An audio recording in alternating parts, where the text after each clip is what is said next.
Hello, everyone. We're going to get started in a couple minutes. Hello. Hello. How are you? Eric, I'm fine. Great. Hello. Hello, Miguel. Hello, everyone. How are you? Good Hello, Imran. How are you? Hello. How are you? I'm fine. Hello. Luciana. Hello. Hello, everybody. Hello, Luciana.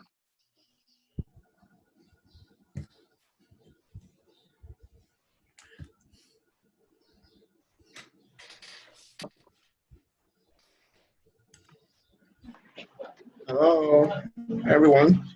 Hello, Olawale. How are you? Hello. How are you, Dr. Awe?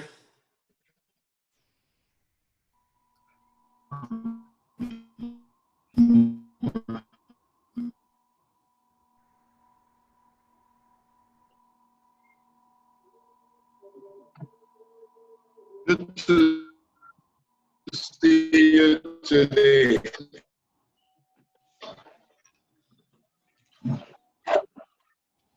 I'm fine, sir. Good morning, Dr. Awe.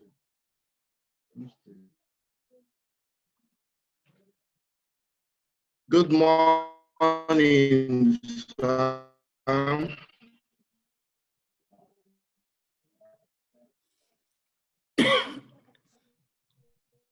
Hi, everyone. Hi. Good morning or good afternoon. Good morning. Welcome. Hello. Good to see you.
So our organizer and chair today is Dr. Olawale Awe.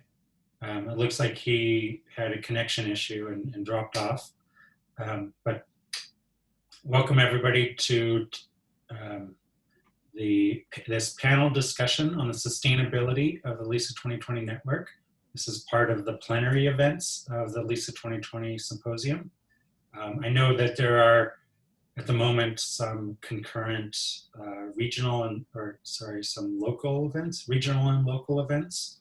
There's a regional event in Ghana right now. It started yesterday and continues today and tomorrow. So part of the LISA 2020 Symposium, so this is the LISA 2020 Symposium, and it was originally planned to be a face-to-face symposium, but because of COVID, we are having it be remote and online, which allows then more people to participate, which is a benefit. And because in our experience, having a focused 1 or 2 days of a symposium online doesn't work very well because of time zone differences, but also because of what we call Zoom fatigue. We've decided to spread the symposium out over actually several months and supplement the plenary events that are on Zoom with the locally organized events and regional events. So As I mentioned, in Ghana right now, there's a regional event that's centered at KNUST, and there are several Ghanaian universities and statisticians and data scientists who are coming to KNUST for a regional event, an in-person event. And then there are 3 more regional events scheduled for Nigeria, in Northern Nigeria, Southwest Nigeria, and Southeast Nigeria. Those are coming up. There's a regional event to be scheduled in Tanzania, and then local events in Egypt, Pakistan. There was a local event in South Africa a couple weeks ago, and there will be more local events that are organized.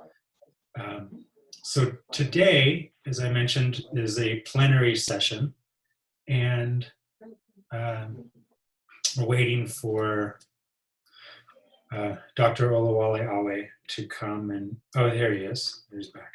All right, so I'll hand it over to Dr. Awe. Well, let me introduce Dr. Awe. I'll introduce the person who's going to introduce the speakers. Dr. Awe was the first LISA fellow. He came to Virginia Tech LISA back in 2013, and he started the first stat lab in the LISA 2020 network at OFMA Olawale University. He since has moved to Anchor University, where he is a senior lecturer, and he became the LISA 2020 ambassador to Africa. So, Mr. Ambassador, please go ahead.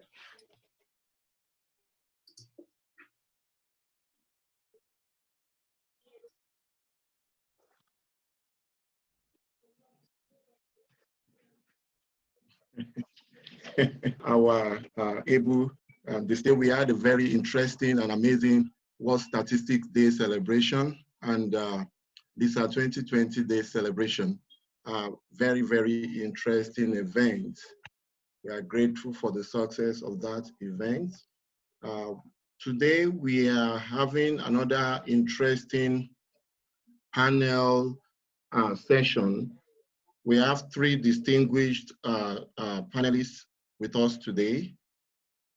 We have Professor Eric Vance, the Global Director of the LISA 2020 Global Network, and Professor Olubusoye, one of our senior professors and senior stat lab directors. And we also have Megan Milan, who is a program officer at USAID. They are going to be talking about sustainability of the LISA 2020 Global Network and individual stat labs. So we are going to listen to them in quick successions. The first speaker would be Professor Vance, who is going to talk about how the LISA 2020 Global Network will be sustained and what we need to do to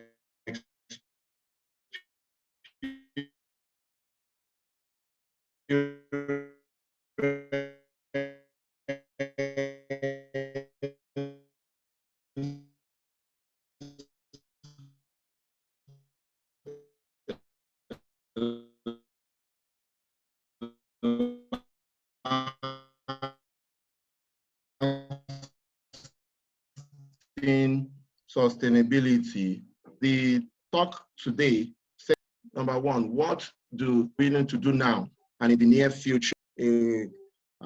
A conglomeration of stats labs, good stats labs, but how do we sustain for the next several years? Also, we're going to talk about or listen to a talk on what should stats labs do now and in the near future to become sustainable over in several years' time to come. And the third speaker is going to talk about how general activities on what organizations need to do to become sustainable. And so it promises to be a very exciting and informative session, very important session on how we are going to go forward. So without much ado, I'm going to hand it over to Professor Vance. Professor Vance needs no much introduction. He is our global director. He has trained so many people, so many statisticians to become collaborative statisticians. Of course, he's an associate professor of statistics in the Department of Applied Mathematics at the University of Colorado Boulder.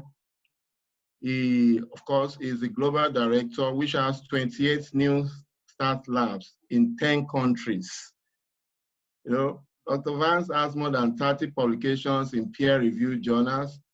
One of his most recent publications is highly influential. You know, it centers on essential collaboration skills, the ASCCR frame for collaboration in the Journal of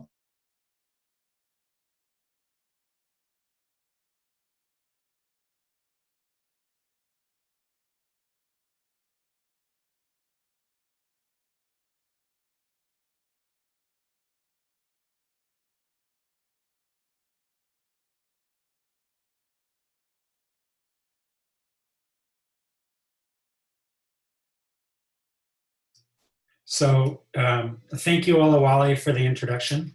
I think his connection is frozen a little bit, but I think he introduced me very well. So welcome again, everybody. This is a plenary session of the LISA 2020 Symposium, and I will be talking about the LISA 2020 network in general, and that will be followed by Professor Olubusoye's discussion about stat labs, individual stat labs,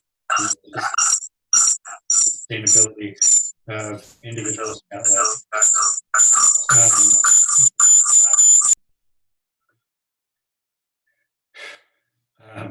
And then, you know, Dr. Megan Miller will talk about sustainability in general. So we're looking forward to that talk as well. So I'm going to share my screen, and I have a few slides. So can everybody see? Let me see. It's not great. Let me go to the next slide and see if that's that. Oh, there we go. Okay, so I'm going to talk about the sustainability of the LISA 2020 network. And I'll be raising some questions. I'll be answering some questions, but I'll be asking even more questions. And so the point, one of the purposes of this panel is to have a discussion about what you would like to see the LISA 2020 network become in the future, and how you would like to see it sustained. So let me go to discuss a metaphor. So we want to make LISA 2020 a big tent for statistics and data science collaboration. So if you think about a big tent, so maybe it's a carnival that's you know, in a town. It's something that you can see from miles away, and it looks really exciting. And so one of the things that a big tent does is it attracts new people into the tent. You know, so if you so we have in the United States, we have state fairs or county fairs, and there's a big tent, and underneath the tent there's lots of different things. And so a big tent serves many different people. You know, that you can buy like deep fried Mars bars, you can get pulled pork sandwiches, you can pet animals. It's all under the big tent, lots of different things. And so a big tent serves people within the tent. And it's also a marker, and so it provides external visibility. So I'm going to talk about LISA, the big tent for statistics and data science collaboration. So I want to remind everybody that our purpose is to share, the purpose of the network really is to share best practices to help individual stat labs deliver on their missions. And the missions of stat labs are, in some order, to educate and train students, to collaborate with domain experts, to transform evidence into action, and to teach workshops and short courses to improve statistical skills and data literacy widely in the community. So this is what we want LISA 2020 to be, this big tent for statistics and data science collaboration. So let me talk again more about this big tent. So the first thing is the big tent attracts new people into statistical collaboration. And so I'm talking about new universities or institutions, organizations who want to create a stat lab. This big tent, will provide an entrance, a welcoming environment for new people to create stat labs in for statistics and data science collaboration. The second thing that a big tent does is it creates community. So we want LISA 2020 to be the community for stat labs and for statistics and data science collaboration.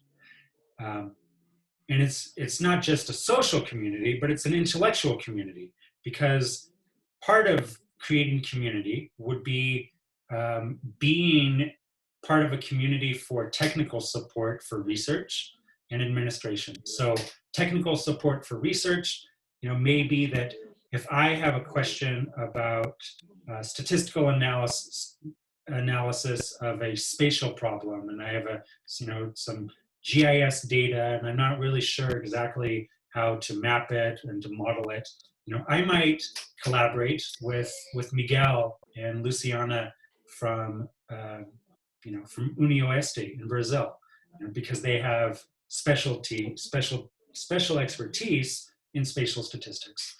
Or I may have questions about certain aspects of a model in agricultural statistics. And so I could ask, Imran at his agricultural research university, or I could talk to the folks at FUAM or SUA or MOUAU or FUNAB about their special expertise in agricultural statistics. So that's one of the things that a big tent can do, is that it can serve lots of people underneath it. Spatial statistics, agricultural statistics, focus on data science and algorithms, and etc.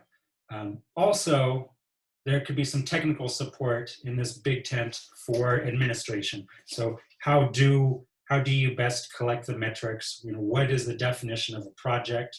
I'll just say that a project is much smaller than you think it is, than many people think it may be.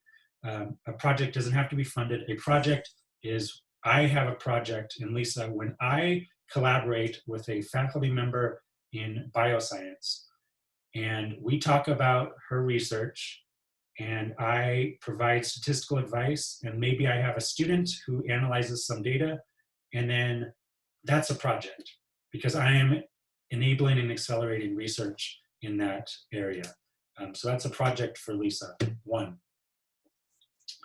Okay, so as part of this creating community, there's the technical support for research and administration, and then support for education and training. So it doesn't make sense for everybody to, every professor, every lecturer to come up with their own training methods. We can share resources. So that's something that a big tent allows us to do, is to share resources. I may produce a webinar that is useful. I may use a webinar from Calcutta to help my students learn some data science algorithms. We can share and support each other in education and training.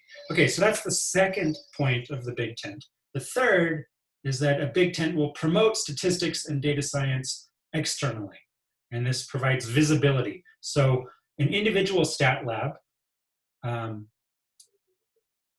does great work at the local university, but the big tent, the LISA 2020, gives them international visibility. So visibility even beyond their university, but also being part of LISA 2020 network helps the Stat Lab increase their visibility locally.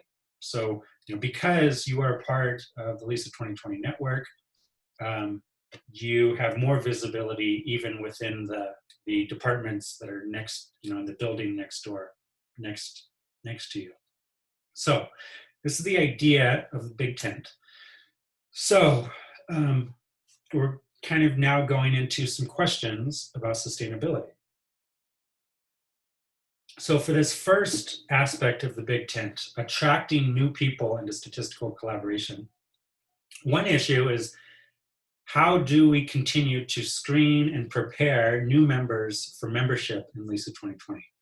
We have a process, and recently Tanya Pruitt has taken over that process, and because she emailed the review committees and compiled the feedback and sent the feedback to the labs, and they revised their proposals. There's a long process to get into the LISA 2020 network that requires management. She was able to do it, and we were able to get all of the close stat labs, well, many of the close stat labs into full membership by yesterday. So thank you, Tanya. Thank you all to the review committees, and of course the stat labs that got all of your materials in order. And thank you to the voters who voted. Not every vote is unanimous. There for almost every stat lab, there are some no votes because it's a rigorous process.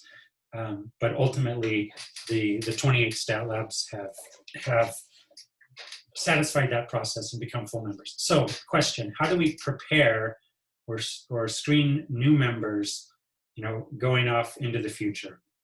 So, one option is that there is a LISA 2020 secretariat that continues shepherding labs through the process. Another option would be that each new proposed lab would have a mentor lab, and it's that mentor lab who creates the review committees and manages the process. So these are two questions about, how should we continue to attract new people, new stat labs into the network? How do we screen and prepare and vet the new members? So these are questions. The second aspect of the big tent, is the community. So how big do we want our community? How many countries? How diverse? So these are questions.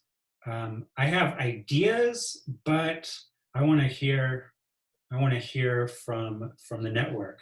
How big of a network do you want? How many countries? How diverse? So, ideas for the next step of LISA 2020 is that we can create regional networks. We're already creating regional events for the LISA 2020 Symposium. So, for example, there could be easily a regional network in Nigeria. So we have currently 11 full member stat labs in Nigeria. They could be a regional network. Similarly, we have 4 stat labs in Ethiopia that could become a regional network. Tanzania, Kenya have 3 stat labs. Pakistan and India, we have 4 stat labs and 3 stat labs in Brazil. So there's already, regions that could become more closely connected with regional networks. And as I mentioned, we also have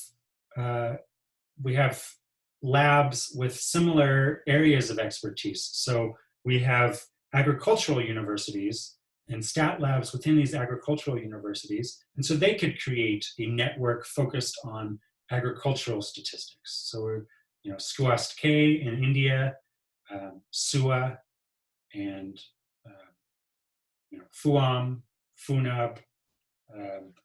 These are agricultural universities. Even UniOeste, has an agricultural focus. So there could be topical networks. We could have, topical networks on other topics. something that definitely we want to encourage and promote within the LISA 2020 network going forward are exchanges. So especially South-South exchanges. So this is part of the idea of creating the community is that we're sharing best practices, but what better way than for somebody from Brazil to visit Nigeria, and from Nigeria somebody visit Tanzania. Tanzania visits Egypt, and Egypt visits India. India visits South Africa, for example. So we want to have exchanges. And then here's a question. What about expanding outside of the developing, so-called developing world to North America, to Europe, to Australia? Should we have LISA 2020 incorporate stat labs in these other parts of the world? For example, it's not just Nigerian researchers and policymakers who need help with statistics. That's true in Germany. It's true in Australia. And it's true at Boulder. It's true in Blacksburg, Virginia. That's why we got this idea. We saw how much statistics and data science was needed locally. And so that need is pervasive around the world. So do we want to expand the network into North America, Europe, Australia, Central America, East Asia? And then in terms of like we have some Portuguese speaking stat labs, but one Arabic speaking stat lab, and then there's Ethiopia, was kind of in the middle of local language and English, but then the other stat labs do a lot of their work in English, right? So we have, for example, we don't have any Francophone countries in Africa who are part of LISA 2020 network. So do we, how big, how diverse? So that's number 2 question. So another question related to this idea of building community and serving that community within the Big Tent is how do we ensure stat labs retain quality? So Professor Olubusoye will be talking about how individual stat labs can become more sustainable and increase their sustainability. And so a very related question is, for the network, how do we ensure that the individual stat labs retain their quality? And so I think there are some options that we are pursuing. So one of them is the LISA 2020 certificate. I'll just briefly say that the stat certificate will have 3 components. It will have a technical component that will be mostly locally controlled. So these would be courses that students would need to take and show proficiency in technical areas. Those could be augmented with webinars, short courses, online courses on technical issues. The second aspect would be collaboration skills. And so these would be more of a network-wide resource where we create webinars and package webinars that show the basics of the theory of collaboration, and then locally they would be translated into the context and discussed in the local context. So that's number 2. And then the number 3 would be experience in a stat lab. So a student would be working on a certain number of projects, being mentored by the faculty at the stat lab, and all after having done all 3, then the student would earn this LISA 2020 certificate.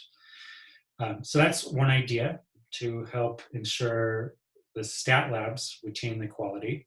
But basically, the community ensures the quality. So if we are sharing best practices in the community, then the stat labs will retain quality. And that includes having exchange visits and also regular symposia.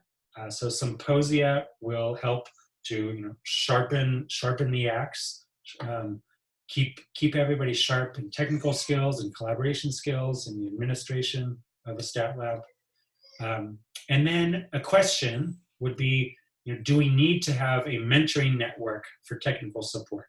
So there are many statisticians around the world that are part of stat labs, but also many that are not part of stat labs that like the idea, but would like to be part of the LISA 2020 mentoring network, so that, for example, if Justin in Tanzania had a question about statistics, he could ask somebody in the United States or in Europe a technical question. We had yesterday Ben Odoe from Ghana mentioned this, that he emailed me a couple years ago of a technical question that was relevant for his PhD dissertation. So I connected him to Ralph O'Brien, who actually was the inventor of the test that he was using, and then they extended it, and that became Ben's dissertation, was because he was connected through LISA 2020 to a mentor in the United States, a technical mentor. So this mentoring network, do we want it, and how would we create it to make that sustained? Okay, I have a couple more points, just 2 more slides. So I guess one more point. So this is the idea for this is, that LISA 2020 promotes statistics and data science externally, provides visibility, and that's primarily a function of the central secretariat. So there are things that the secretariat does that I'd like to know from the network of what you would like to see continued in the next year, in the next 4 years, in the next 10 years. So we are currently doing weekly newsletters. We're publishing weekly newsletters. We had, twice a month Zoom meetings for the LISA 2020 network. Some of those Zoom meetings right now are part of the symposium. So actually right now, today would have been a semi-monthly Zoom meeting, but instead it's a symposium, a plenary event of the symposium. So do we want to continue these semi-monthly Zoom meetings? Do we want to change, how do we want to change the structure so that maybe, 1 week it's a regional network that has a meeting, then the next week it's the whole network, and then maybe the next week it's a topical network meeting. So maybe there's the potential for 3 meetings in a month, but only one of them is network wide, and the other ones are local or regional. So there's different structures that we could talk about for these semi-monthly Zoom meetings. The Secretariat, currently, we organize the process and manage that process for new members to join LISA 2020. Another thing that the Secretariat does, or no, that could do in the future, would be coordinating between regional and the topical networks. So there, if we have regional networks, there still needs to be some kind of overall LISA 2020 organization. Then organizing symposia. Do we want to continue having annual symposia? And maybe we do it every 2 years, face-to-face at the ISI, and every other year it might become a virtual remote symposium. The Secretariat can help with the organization of these symposia. And then the Secretariat also could create and sustain a mentoring network. So these are things that a central Secretariat kind of would be needed to do. Not necessarily that we would need to do everything. So finally, final slide, is that funding then is required to maintain, grow, and strengthen the network and to support the Secretariat. So funding is needed for the Secretariat. Funding would be needed for exchanges between the stat labs and for the symposia. So that's the symposia does all three of these ideas. It provides external visibility. We have a symposium, an official symposium. It creates the community, and it also can attract new members. So funding is needed for these things. So that's my last slide. And I'm going to stop my screen share, and I will turn it back to Dr. Awe for either if you want questions or if you want to go into the next speaker.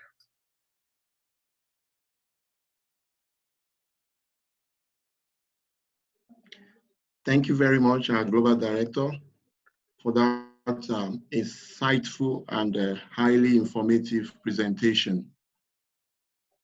Professor Vance has really opened his mind. He has poured his mind on how we can sustain the network. He has talked about the big things.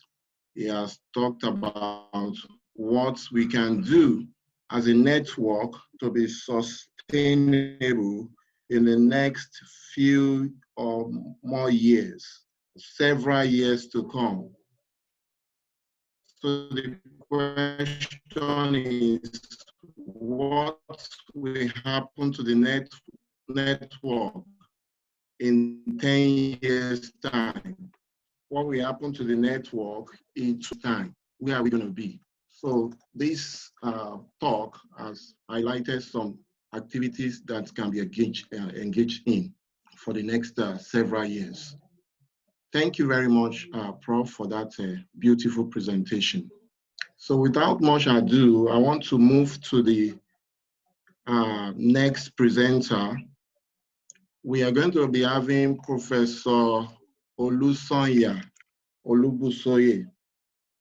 to talk to us about his experience and challenges as a Start Lab coordinator in one of the most successful Start Labs in the network, not only in Nigeria, not only in Africa, but in the network. Professor Olubusoye, let me give a brief introduction of the speaker. Professor Olubusoye is a highly distinguished professor of statistics. He holds a PhD in statistics from University of Ibadan, where he has also been a lecturer for the past few decades. He is a chartered statistician of the Royal Statistics Society. He is also an elected member of the ISI.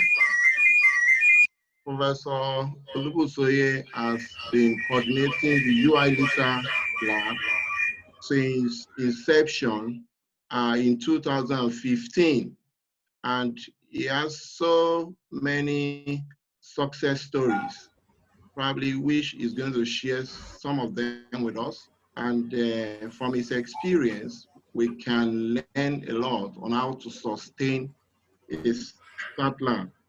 Where will your lab be as a lab director? Where will your lab be? What will happen to your lab in 10 years' time? In 40 years' time? What will happen to your lab? When you are not there, what will happen to the lab? So Prof will be sharing with us on how to sustain and how to improve our success stories. So I welcome Professor Olubusoye to take the floor now. Thank and you. After that, we'll ask questions. Thank you, Go ahead.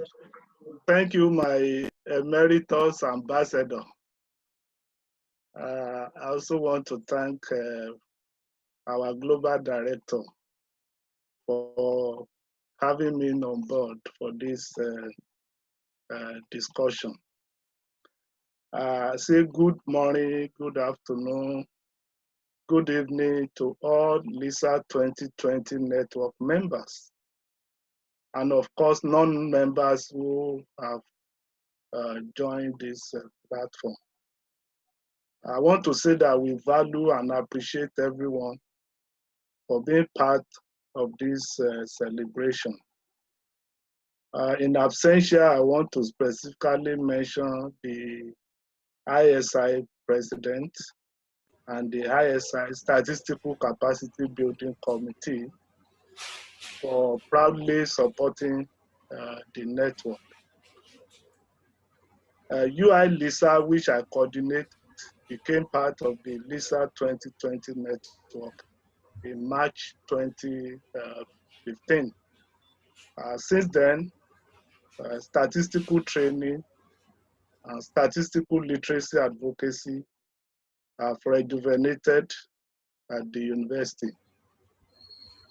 Nigeria presently has over 150 universities established by federal, state, and private institutions. My university, University of Ibadan, is undoubtedly the first. And going by the recent global ranking, the best university in Nigeria. Thus, UI LISA has the onerous responsibility of providing leadership in statistical infrastructure training and collaboration. So therefore, in my presentation, I will dig into my experience to discuss the sustainability of individual stat lab in LISA 2020 network.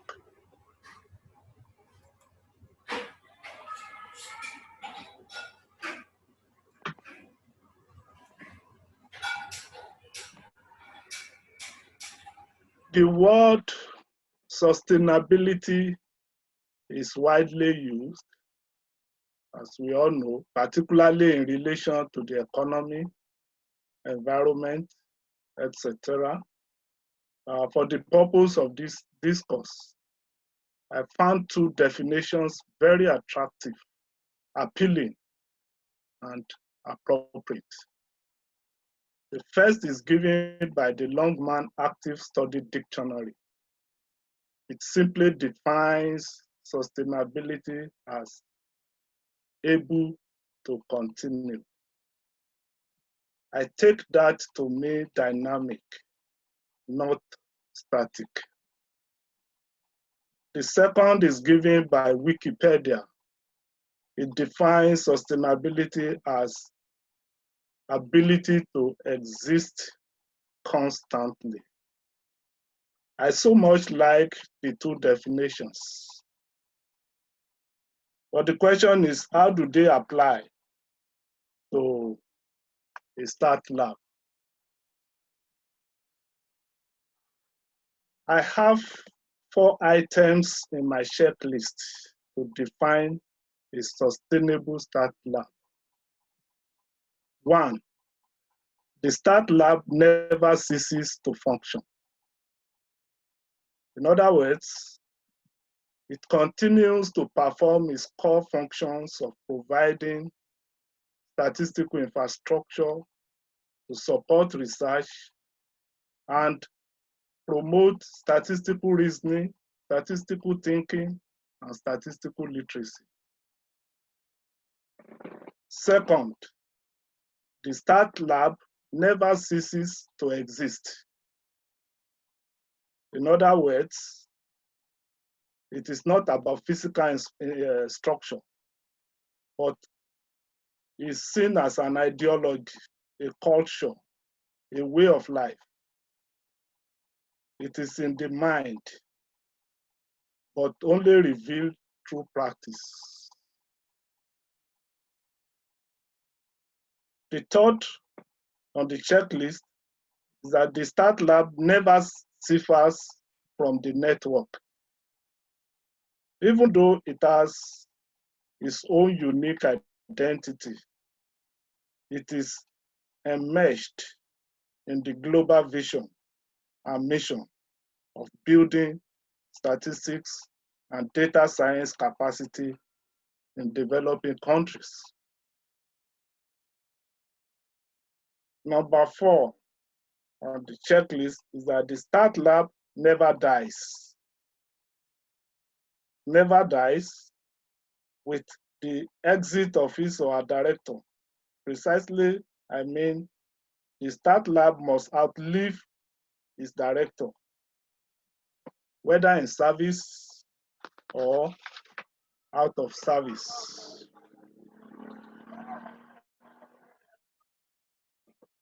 Which stage of membership does sustainability definition apply to? Certainly, it is neither the start lab being proposed or the start lab in transitional stage. We cannot encourage perpetual existence of a start lab as a proposed or transitional start lab. Therefore, it applies only to the operational start labs. The number is now 28 as reviewed yesterday and even today by Professor Vance.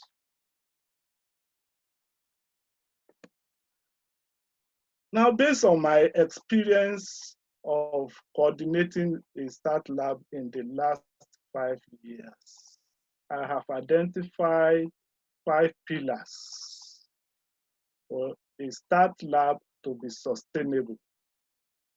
These are: 1, independence, funding, reputation, leadership, and metrics. I carefully chose the word pillar because you don't build a pillar if it is not necessary to support a structure.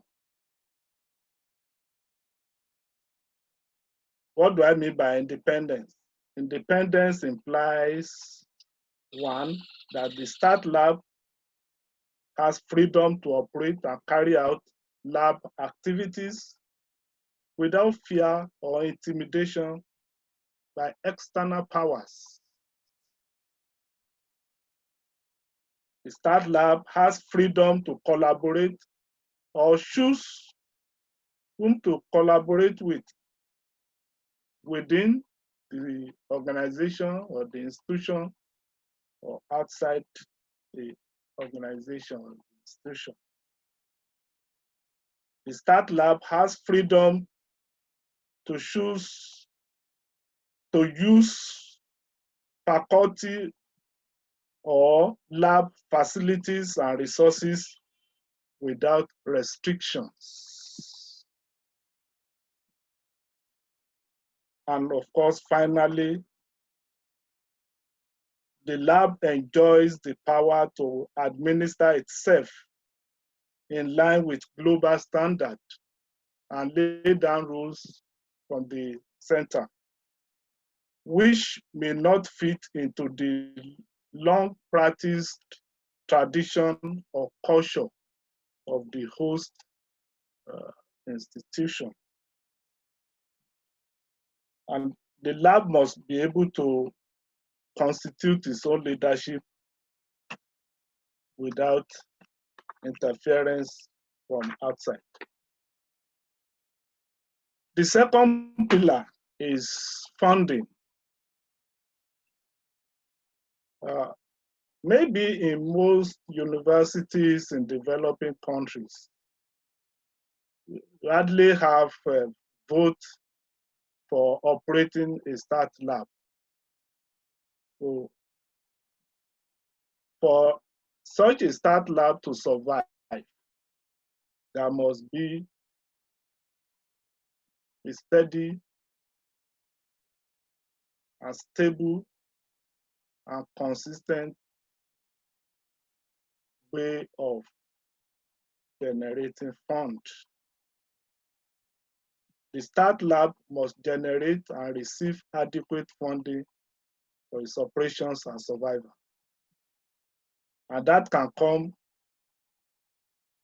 in the form of attracting grants within and outside the host university. The lab must also engage in consultancy services to raise funds for its operations. The third pillar, which is reputation. Reputation is very critical to the survival and sustainability of any start lab. Clients' satisfaction must be paramount. Accepting constructive feedbacks with humility is very important. Keeping to schedule and appointments, be available, be accessible, and be approachable. Check and respond to communications in a timely manner. Above all, the lab must have integrity. Indeed, integrity should be the watchword of such a lab. The fourth pillar is leadership.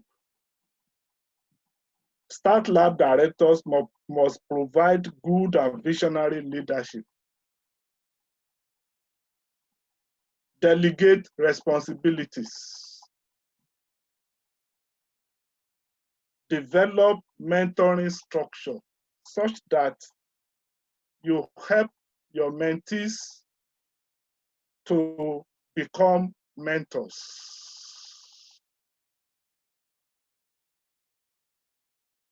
Again, even from your own personal income, you must motivate and reward lab collaborators, particularly the volunteers. Above all, as a leader, you must be firm, strong, committed, and principled. The fifth pillar is metrics. Unfortunately, most statisticians, sorry to say, are poor in record keeping and compiling metrics. Beyond the quarterly report, individual start lab must learn to monitor its own progress towards achieving set goals. I learned about two major metrics.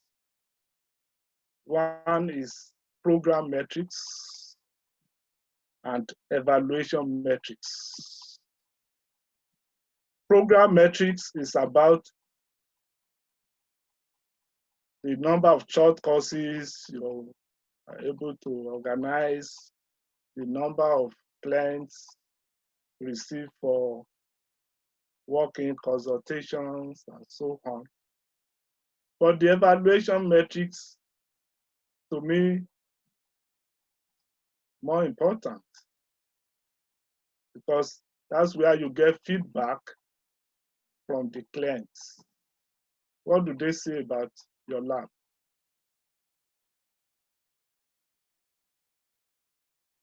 What message are they giving others about your lab? Are they happy to introduce your lab, or they are helping you to destroy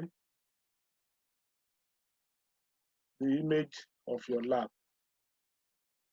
Above all,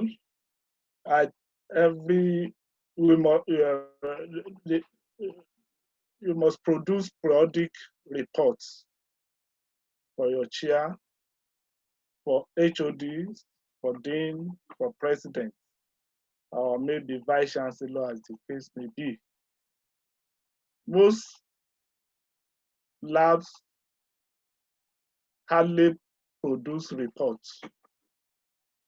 And I learned that from the global director. So this to be a culture. And if you produce report, you build trust in the mind of the authority in the institution.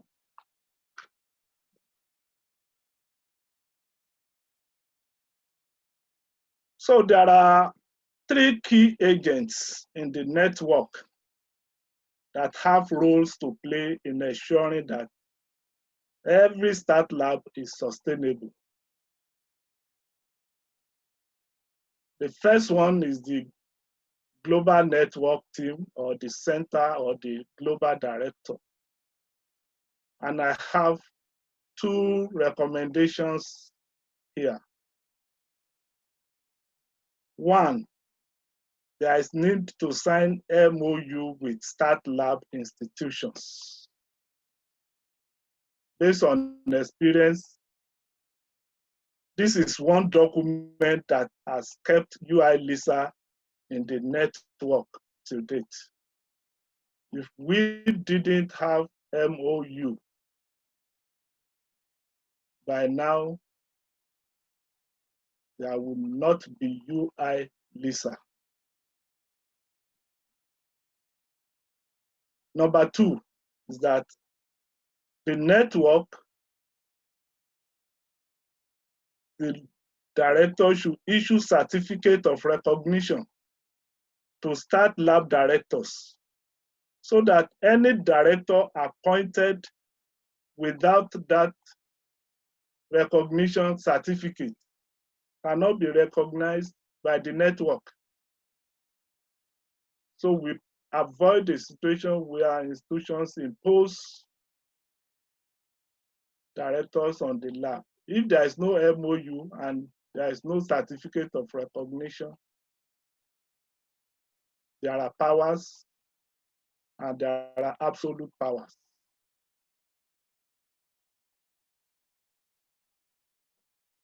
The second agent is local and regional directors. We must help each other. We must share resources. That has been well said by the global director. We must share best practices. We must help. There is a company in Nigeria which is involved in transportation. So the logo is Young Cha Grow. Young Cha Grow.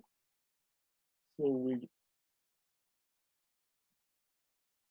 we must help the young labs to grow and do everything to help them.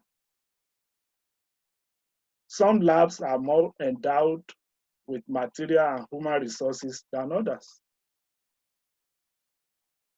And at the local or regional levels, we must begin to have joint activities and programs.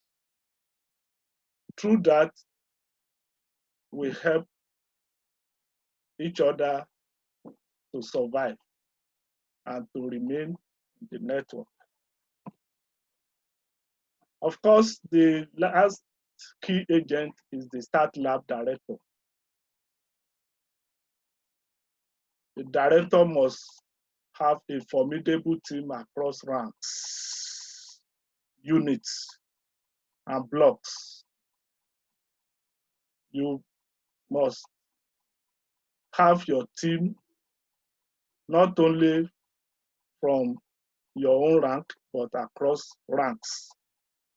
Must leverage on the support and mentorship of senior faculty members who can always defend and protect your lab. Finally, you have to be accountable.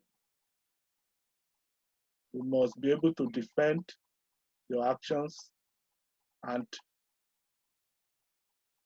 protect the integrity of your lab.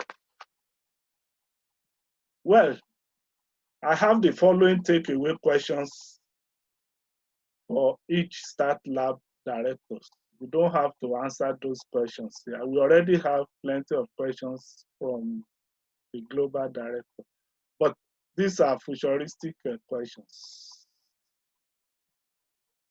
Will your Start Lab be operational in 5, 10, 15, 50 years from now? If yes, then you are sustainable. Will your Start Lab be part of LISA 2020 network in 5, 10, 15, 50 years from now? Or we won't remember that you once belonged to this network? And finally, after your departure from the system, and you look back, will your Start Lab still be operational? Thank you.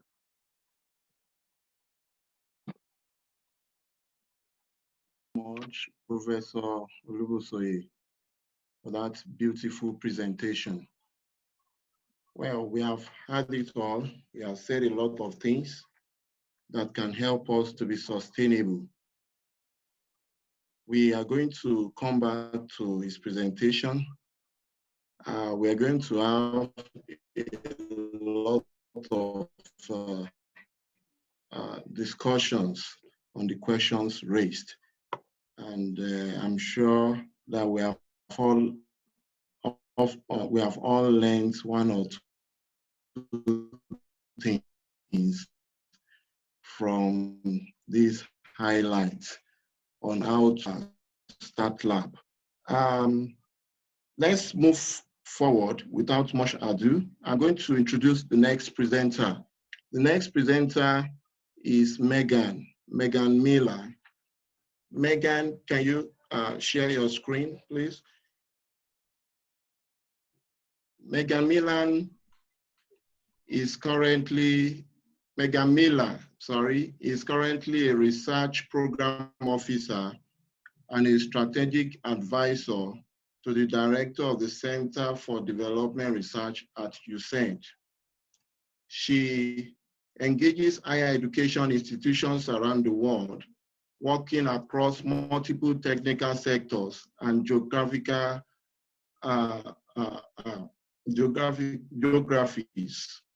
Prior to joining USAID, Megan received a PhD in biomedical sciences from the University of Connecticut.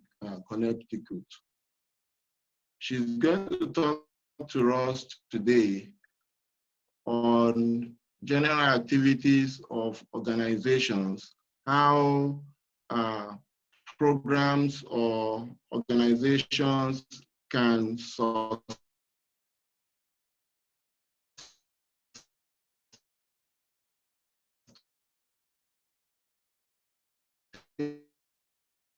themselves over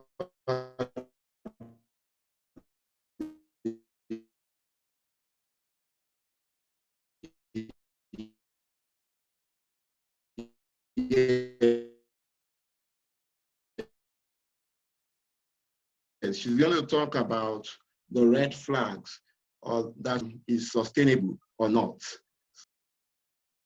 Megan, hello. Hi, Megan, go ahead. I'm here. Thank you, Professor Awe, and thank you, Professor Vance, for inviting me to participate today.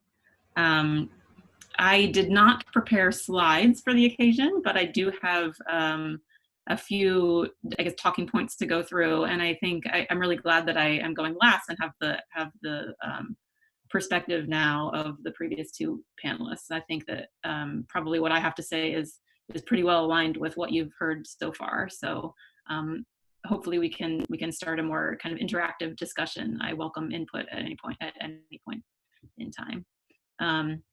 So as you mentioned, Dr. Awe, one of the initial prompts I was asked to think about is sort of red flags for things that don't bode well for organizations or projects as far as sustainability.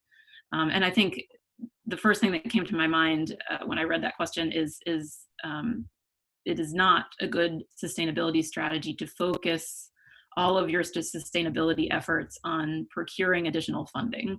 Of course, we all know that project management requires funds, and there are certain activities that won't be able to continue. Taking this symposium, for instance, as an example, in order to put on a symposium, you need money to do that, of course.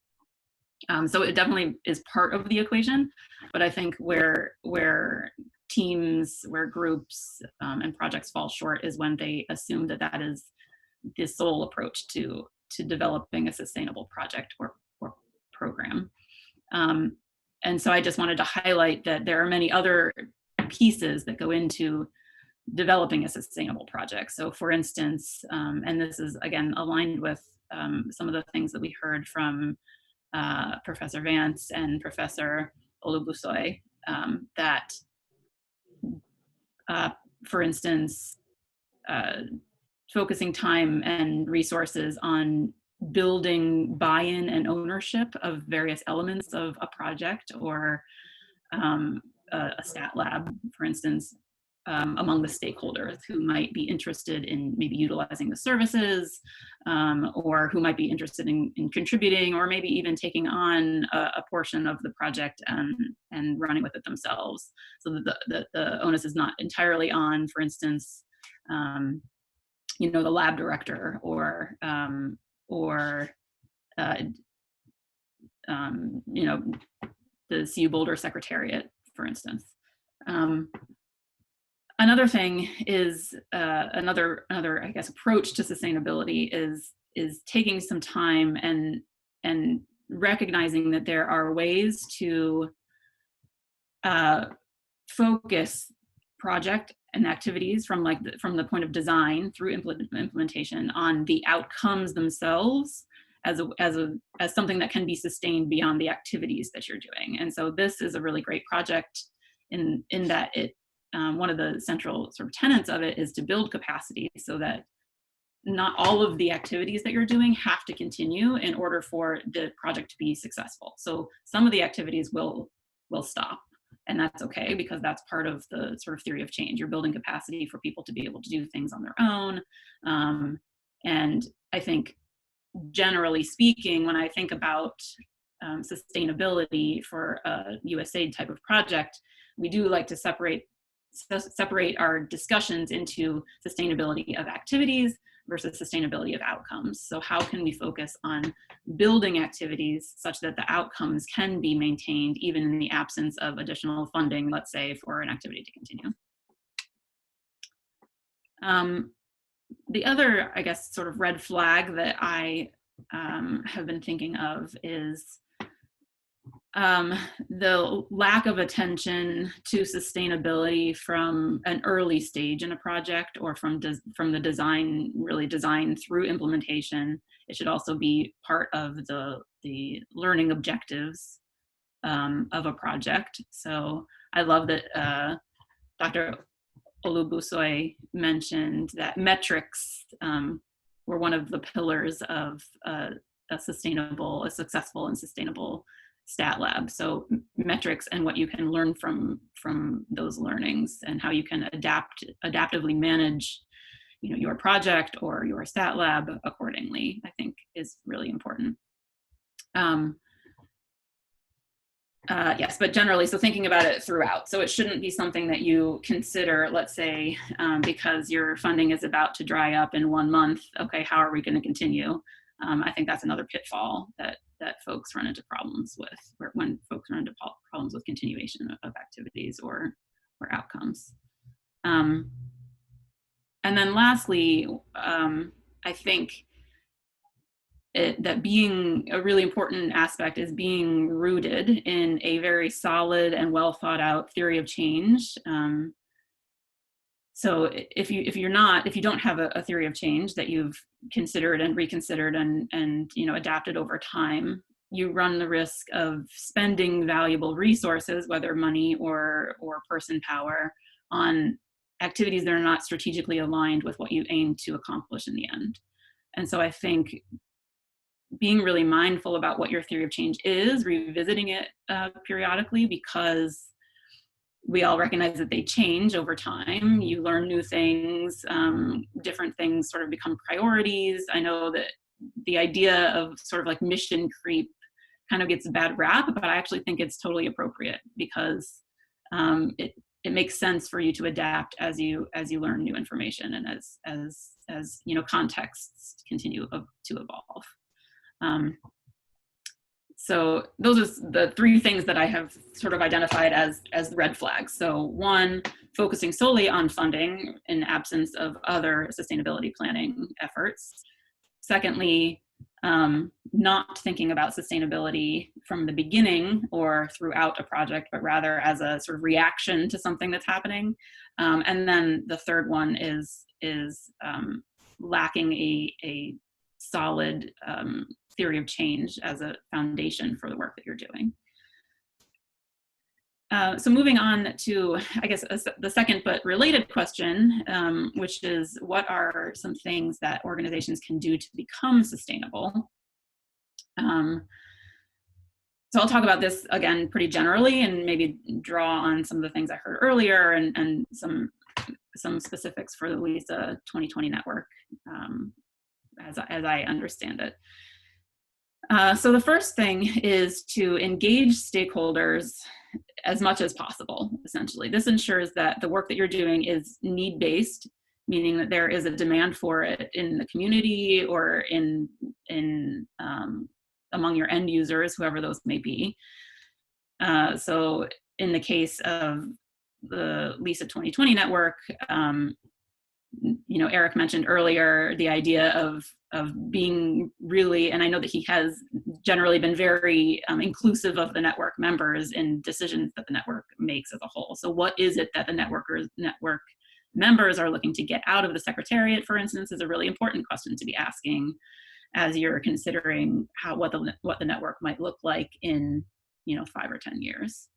So engaging in stakeholders throughout. And again, this is something else that helps to build buy-in and ownership, as I was discussing earlier. So we can already see that the network, like the members of the network, because they have been really included in decision-making and in, you know, processes so far, it's apparent that that you all have strong buy-in and ownership for the network as a whole. And that, I think, bodes really well for the sustainability of the network. And it is, I think, also essential for achieving the mission.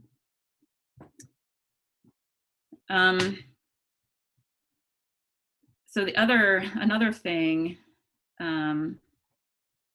that I wanted to raise is that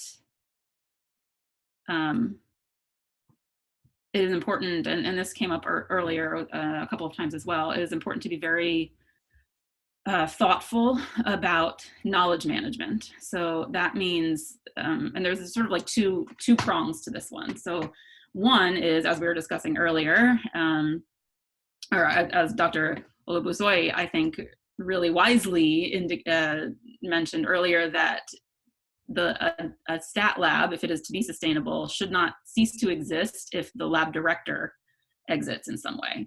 So when we talk about knowledge management, we often mean things like generating standard operating procedures so that someone else can step in the absence of a key personnel person.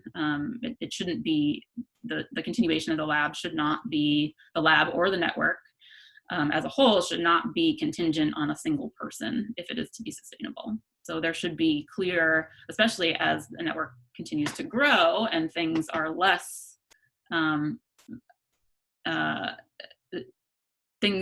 need more help, essentially. More people need to know how to make it work in order for it to function adequately and sustainably. And then the other thing about knowledge management is, and this gets back to something I mentioned earlier, is the idea that that your outcomes from your project activities don't necessarily need to rely on funding. So how are you generating knowledge and sharing knowledge such that you can continue to affect change in your target, end user, even if, for instance, like the Teach Fund activity specifically is no longer happening? What is it that you can continue to do through knowledge management that will help, and dissemination that will help help you be effective and successful in achieving the outcomes that you set out to. And then, so with all those things in mind, I guess my next couple of talking points are really about, so how do we do it? Like, practically speaking, how do we operationalize, sustainability? We've talked about a lot about things that are, indicators of successful and sustainable projects, and things that may be red flags against sustainability. But what are the next steps? What should we do? And the first thing is to, and I love that our last panelist started the presentation with defining sustainability. So that's sort of what I'm about to say, but more specifically, what does sustainability mean for you? And in this case, like for the specific project, in this case, that I think needs to be broken down into, and it sort of naturally has already done this by way of the different levels of presentation that you're receiving today. There is sustainability of the network as a whole, the LISA 2020 network. There is sustainability of the individual stat labs. So each individual stat lab should think about what it means to be sustainable from their perspective. And then there's sustainability from the CU Boulder Secretariat perspective. So what does the Secretariat need in order to be sustainable? And each of those levels will be different, because the, I guess, overarching objective of each of those things is going to be slightly different. And then you might also, as you continue to grow, and we've heard from Dr. Vance that there is a plan to, or potentially a plan to, generate these sort of sub networks or like regional hubs. Those regional hubs might want to think more mindfully about what sustainability of the hub would look like. And then, as I mentioned earlier, and in doing that, I think it's really helpful to separate out what it means to be sustainable into the sustainable activity versus a sustainable outcome. So if you're, and they are not mutually exclusive, but I think it really helps in planning for sustainability if you can separate out those two sort of, I guess, avenues. And then again, recognize that sustainability and the vision of sustainability might change over time. So it's not a static, and this was referenced earlier too, this isn't a static thing. This is something that is highly dynamic, and that you should revisit periodically.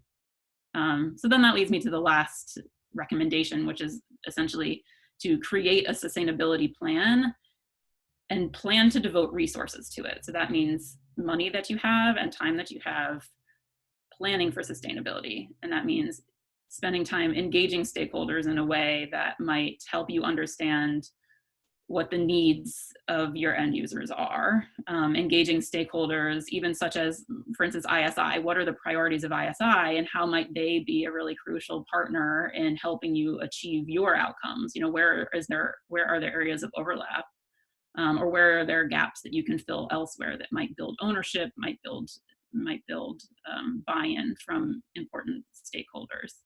So thinking about it also, like, from the perspective of the Secretariat, Eric, what are the priorities of CU Boulder, or specifically the Department of Statistics, or other departments within the university that might be interested in the work that you're doing, maybe a Department of International Development or something? Engaging those stakeholders early and understanding what their priorities are, what their bandwidth is, what their capacity is, what their resources are, how might you, kind of leverage one another in order to achieve common objectives and outcomes. So yeah, it's pursuing multiple avenues, engaging stakeholders, and again, adapting as needed. So of course, as the network continues to grow. You might also want to stratify in like full membership versus transitional versus the proposed stat labs. What are the needs of each of those groups, and how do you meet them, and how do you work together to do that? So I think I'll stop there, and I'm open to questions, or if we wanted to have like a broader discussion. Dr. Awe, I don't know if you've had questions prepared for us, but maybe I'll just keep going. Thank you very much. Thank you very much, Megan. That was a nice one. I really say a big thank you to all the panelists. Great presentations we have here today. Very informative and highly enlightening. We have learned that activities have to continue on how we need to change, thinking about sustainability from the beginning, engaging stakeholders, and of course, a stat lab should not depend on a single person, among many other things that we have learned from Dr. Megan's presentation. And we have also learned a lot of things from the other panelists. So right now, I want to throw the floor open for questions, for discussions.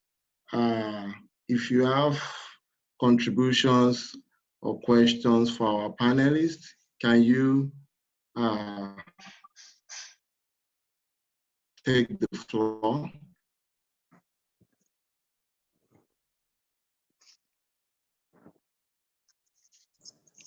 Hello?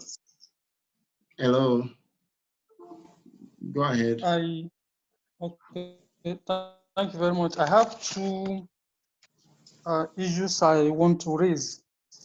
The first is on the presentation of Professor Vance on the need for collaboration among the STAR labs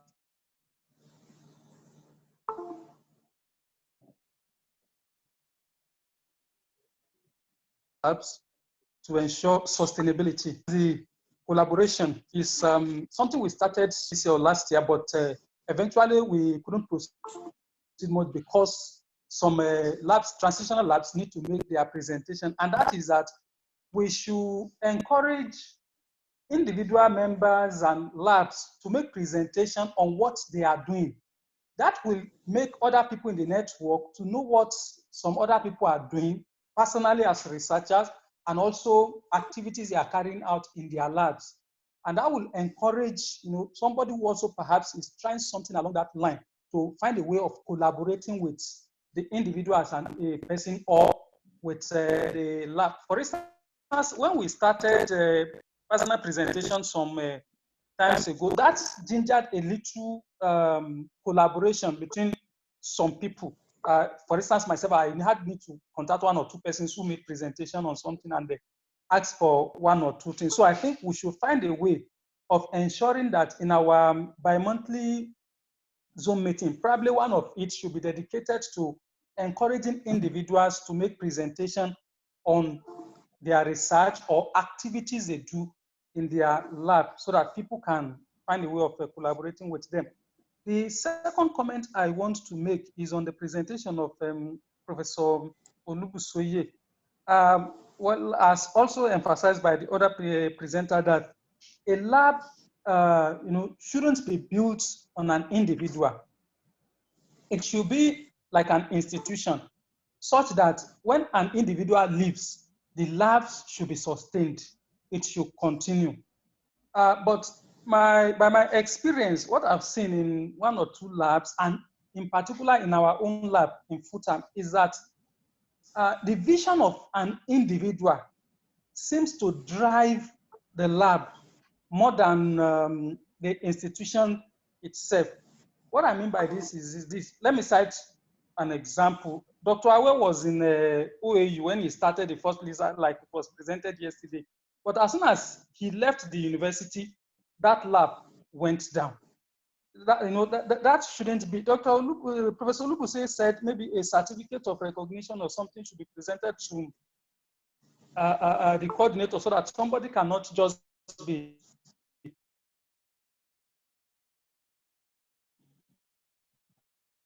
brought in to, we should find a way of ensuring that anybody within the department where the lab is hosted can, take up the leadership, the responsibility of running the lab at any time. But unfortunately, like I said, the lab seems to, often be moved by the vision of an individual. I cite my own example in our university. I have been away from the university for more than 1 year now, and it's all to say, for the period I've been away, there has been not much activities taking place in the lab. And even as I speak now, in this symposium, we have a lab committee member that I head that runs the lab. But unfortunately, the individuals that are in the committee, they are not here to listen to how we can sustain the lab.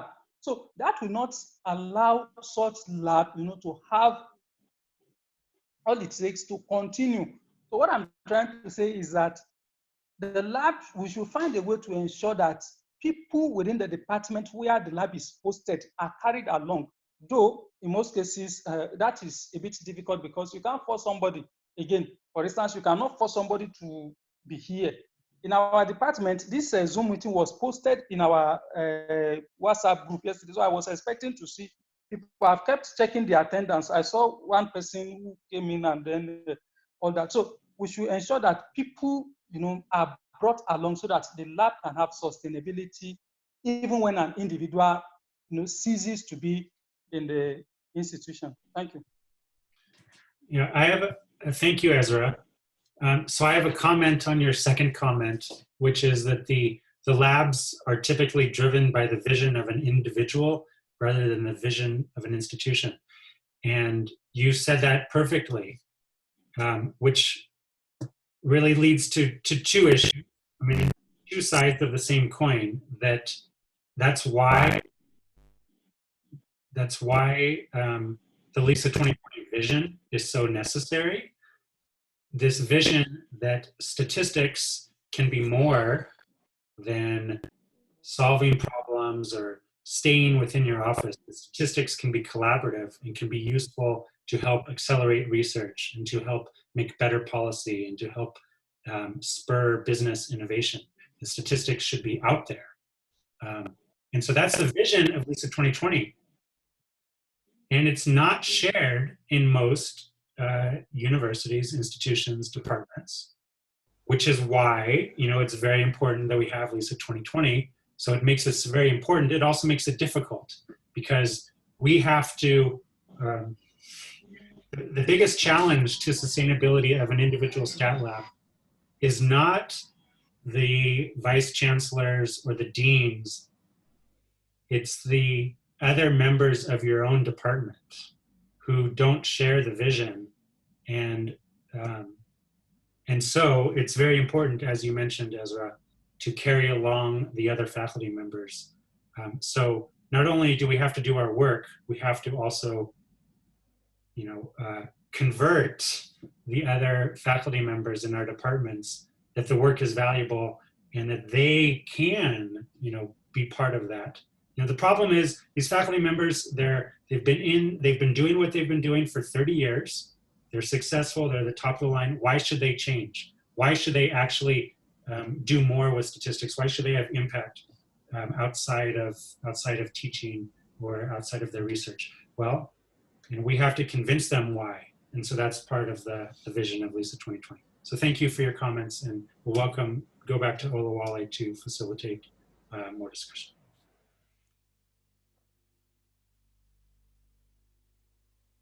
Hello.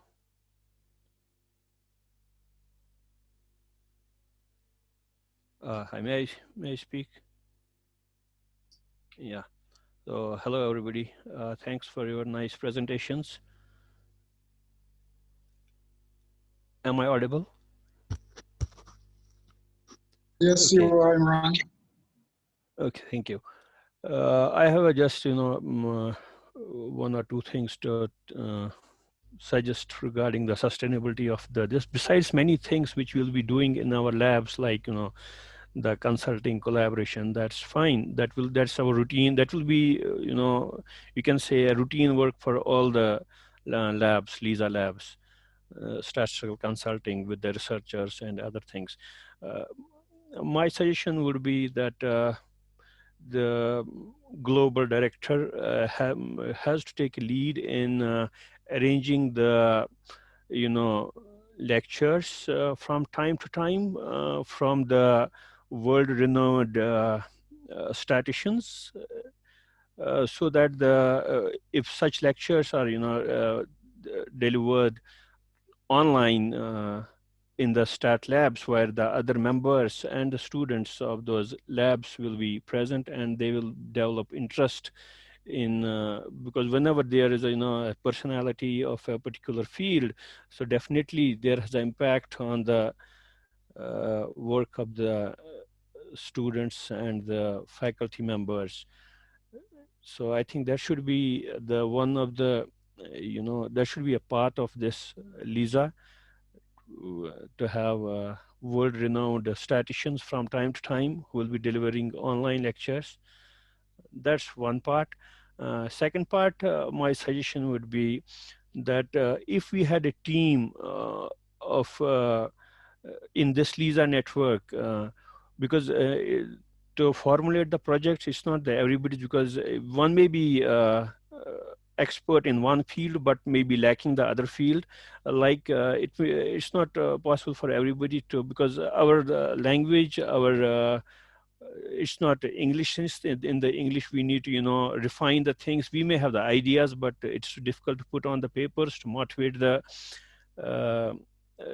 those who are at the helm of affairs. So my suggestion would be that we should have a team who will help us to formulate the projects, who will refine the projects, if any one of us have, so that they can be through, because the projects are mostly turned down because of the lack of the the finished the language, the presentation. So for that, I think we should have one team to whom we will be submitting the projects for refinement and updation of the the ideas and other things. So these were my two suggestions. Thank you. Thank you, Imran. For clarification, you're interested in a team to help formulate and edit and refine like grant proposals for projects? Yeah. Yeah. Yeah. So one more I would like to add. See, as you said before, that we have developing countries and we have developed countries. So mostly the developing countries have the uniform problems. If we talk of India, Pakistan, Bangladesh, Sri Lanka, so this part of world have similar kind of problems, right? Similarly, the other countries who are in a particular group, they have other kinds of problems. So we can have a one, big project which can run in these countries, and every country will be having its own role. So for that, we can have one uniform project which we can run everywhere in our regional countries. So I think this is one more suggestion. Thank you. Thank you very much, Imran. I love these suggestions. Hello. Can we have the next 5 or 10 minutes for more suggestions or comments? Okay, go ahead. Hello. Dr. Yeah. Hello. Good afternoon. I'm Dr. Mrs. Nyako from University of Mines and Technology, Ghana. Yes, we are here to be inaugurated. And then my coordinator is Dr. Benjamin Odor. He spoke yesterday. Yeah, I've enjoyed the presentation so far. And in fact, I've learned a lot that each of the labs, we should own it as a department, and then with unity among the members of the lab committees, we should be able to collaborate with others. And just as the last presenter added, the contribution that the last person made, that each lab units should be allowed to present what they've been doing so that to encourage others. I'm so happy to be part of this program. And I'm looking forward that Lisa will be inaugurated very soon. Thank you very much. Thank you very much. Thank you and welcome. Thank you. Yeah, welcome. More comments? Hello, everyone. Hello. Hello. George. Hello, George. Go ahead. Okay. I presented commend them for the excellent work, but I have this contribution to make. Just like Professor Olubusoye said, one of the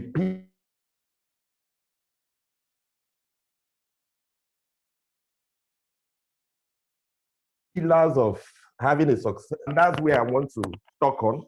If we can have a strong leadership structure in the START lab, I believe that the lab will be sustainable, because one of the challenges is once the coordinator is not there, the lab ceases to function. Concerning that, I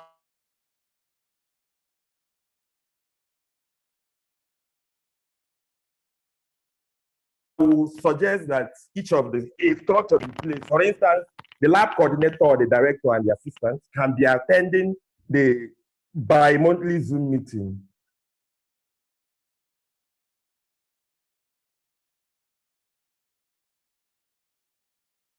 So if structure is part lab, conversant with the visions of the lab and the LISA 2020 network, I think it will go a long way in making the lab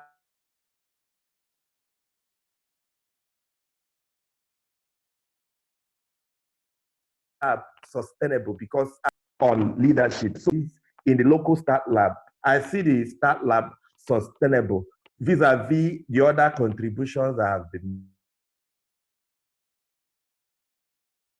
Thank you for your comments, George. So if there is a way of command and for a particular lab, I think it will go a long way to make these labs sustainable. Thank you. Thank you very much for your comments, George. Can we have one or two other comments? I see a comment from Professor Vance here. The summary is that it's not, the LISA 2020 encompasses a great radical paradigm shift, from theory to practice. Not incidentally, not many statisticians will embrace this kind of paradigm shift. So it takes few people, or one or two people in some labs, maybe one or two people are the ones that really see the vision of LISA, whereas some others still believe that statistics is still a part of mathematics, and they have not embraced that paradigm shift. So how do we encourage them? How do we spread the word? How do we preach it to them to really embrace this paradigm shift that LISA 2020 is bringing? You agree with me that LISA 2020 has really contributed to the progress of statistics as a profession in the developing countries where it is situated. So we can see the changes already right before us. And how do we sustain it? How do we bring in people like our presenters have said? How do we ensure that other people join us in this great vision?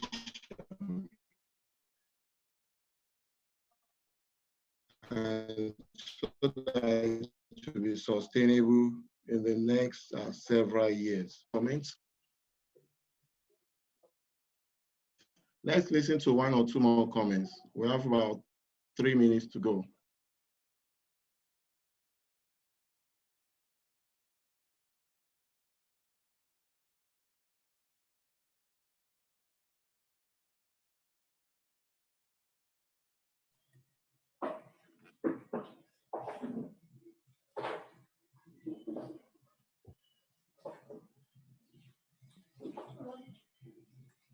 Hello, can we have one or two more comments?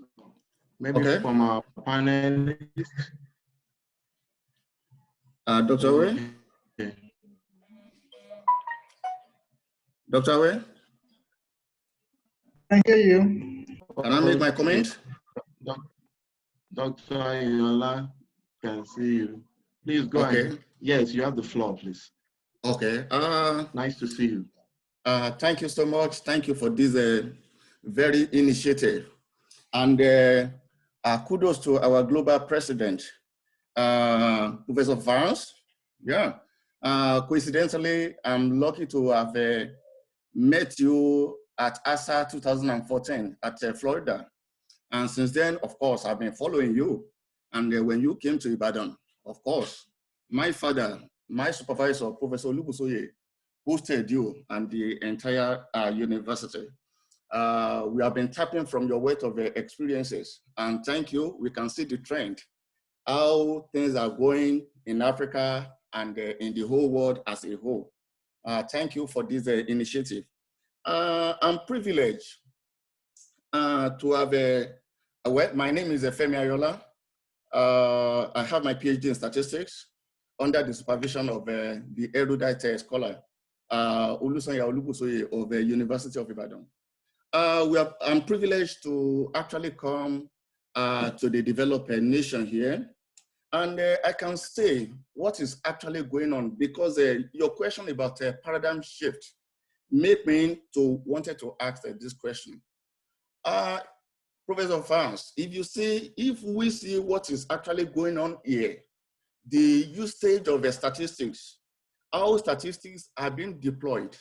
In fact, I can say statistics become a language in a developed nation. People will not talk without statistics. Every talk you make without statistics, it is nonsensical. Nobody follows it.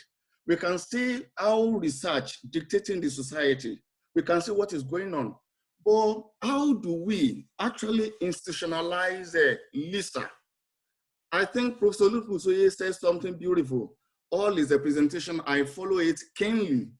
But by and large, when we talk of a sustainability, it actually leads to institutionalizing.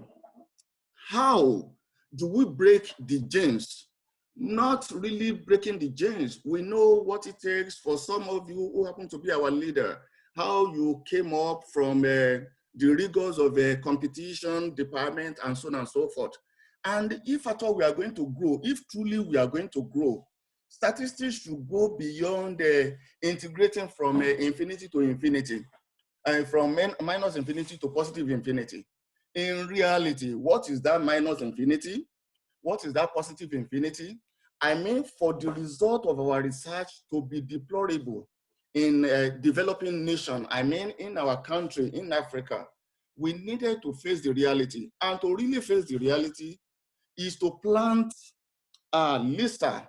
When we talk of planting 2 grains of maize will generate a whole cup of maize. How will you? Because when I was watching you yesterday, I can see you in the desert, how you even tied yourself to survive in desert.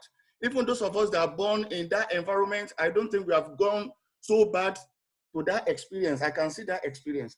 But how would that experience be institutionalized so that it will affect the populace, so that 40 papers, 30 publications will truly affect the continent of Africa and the sub-Saharan. Thank you so much. We do appreciate you.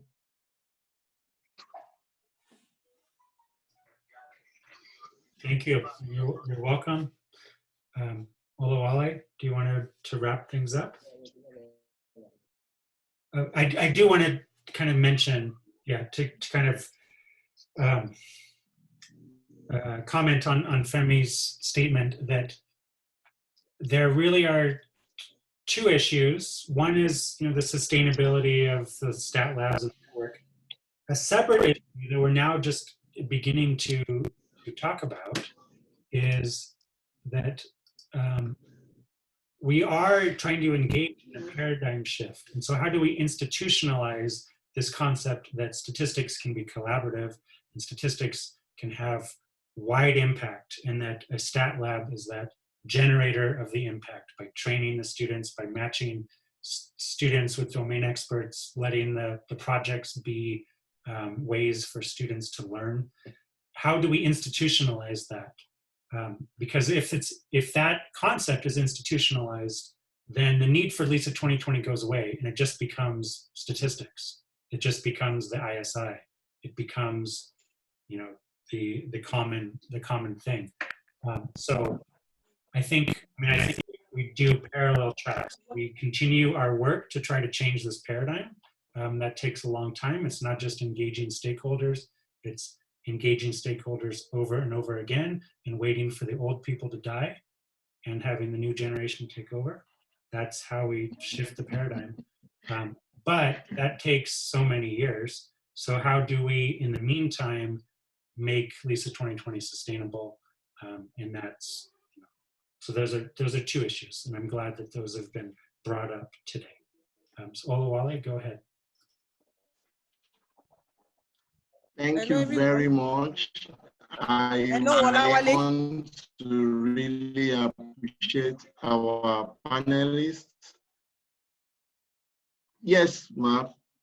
Quickly, 1 minute. Hello. Oh, sorry, please. Just one point. I recall that I am aware that Kim Love used to collect metrics quarterly. I guess that can also be used to monitor the activities of the labs, you know, because I know that she uses that for I think their administrative monitoring. But I think that if a lab is not able to, you know, have any activity, you know, in two consecutive quarters, that will be a red light to say that there's a problem in that lab. And then I think they should be able to do something, maybe ask questions about why there are no activities, what are the issues, you know, what are the problems in that lab, and be able to assist them. That can also help, you know, some of these labs. Thank you. Thank you very much for that wonderful comment, ma'am. Yeah, that's a great one. At this point, I want to suggest that during one of our Zoom meetings, after the whole symposium, I want to suggest to the Global Director to bring up this topic again so that we can have more comments, so that these comments can be well documented for action. Because we have really run out of time, and at this point we just have to close. I really want to appreciate all of you for joining us today, and I want to especially thank our panelists for those highly informative and insightful presentations. We are going to post those presentations to you. And we believe that all we have learned, all we have gained today, we will put into action so that the LISA 2020 Global Network can be sustained. And we'll look forward to further directives from our Global Director in the near future. Our next plenary event is on Thursday, the 29th October, 2020. So we invite all of you to join us. So it's titled New Approaches to Statistical Learning in Developing Countries, which will be organized by Dr. Marcus Nunes. I want to congratulate all of us, and I want to really appreciate you for your time. Thank you very much for coming today. I want to say God bless you. Long live LISA 2020, and long live our various countries where we come from and our institutions. Thank you very much for coming. Have a nice time. Thank you, everyone. Bye-bye. Hi, Eric. Yes. We had an active member, Professor Etunke. She was from Ghana, so I didn't see her. Is everything okay with her? Yeah, she is conducting a regional event right now. at Okay. Ghana. So Okay. I think that's why she was not attending yesterday. Today Yeah. they have an in-person event. Okay. Thank you. Hello, Eric. Max did not make the symposium today. No, he's sleeping right now. All right. Wonderful session today. Congratulations. Thank you. And congratulations on Cleta, Lisa, coming in yesterday. Appreciations to everyone. Professor Olubusoye, oh, he has gone off, and Dr. Awe, they were highly instrumental and still giving us mentorship. It's wonderful. Great. Okay. We'll see you next week on Thursday for new approaches to statistical learning in developing countries by organized by Marcos Nunes from UFRN in Brazil. That's the Laboratorio de Estatística Aplicada. Anyway, bye for now. Bye.